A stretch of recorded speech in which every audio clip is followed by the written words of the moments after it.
Welcome to the hinge row or chin-up row variation that I would like to show you today. This is an amazing tool to work from your ring row towards your first progressions for the pull-up. I'll show it first to give you some insights.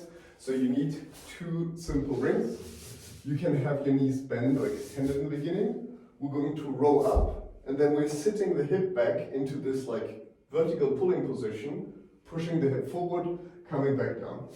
This can also be trained with extended legs. But the bending of the knees usually allows a nicer and easier transition coming back down. The cool thing with this progression is that in the beginning we just add an isometric at the top. We transition from a more horizontal isometric at the top of the row into a more vertical isometric by sitting the hip back. The amazing benefit of this exercise is that once we master the isometric hold on each rep, we can actually learn to let go of the feet or get the feet in the beginning as light as possible as a nice transition to strengthen and unlock the top range, which will later open up doors for additional vertical pulling, eccentric pull-ups, and so on. So to show you one more time, I can place my feet here, roll up, sit my hip back, and then I can let go of my feet. Now for demonstration purposes, my rings are adjusted in a way where they would turn. I would let go of my feet because I turn them sideways so you can see me, so I can't hang there for a long time. Otherwise I would just face the camera like this. But I hope it makes sense that essentially as we let go of the feet for a second, we can hold the position. And then we can do this for reps, just to show it one more time. I'm rowing up, sitting back, floating, coming down. Up, hold, coming down. And the nice thing is we're still training our rowing range.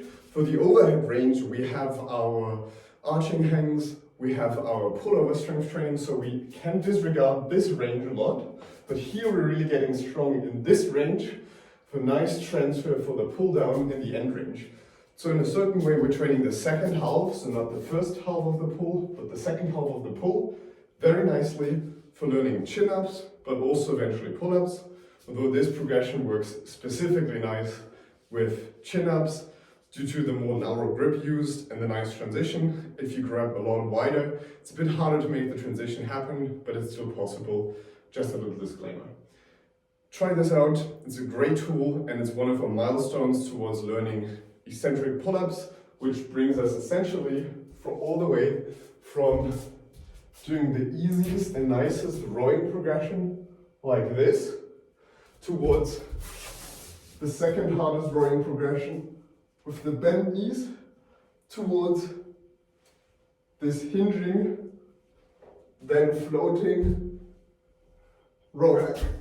And one of the coolest things is that eventually as we get better with this, we can even add partial range eccentric pull-ups before we sit down. So as a little outlook to where this is eventually leading to, we can row up, sit the hip back, let go, come down, next rep. Up, sit back, down, and we have this partial range of motion eccentric with the whole rowing range, including concentric and everything else that we're usually used to training with a super simple exercise.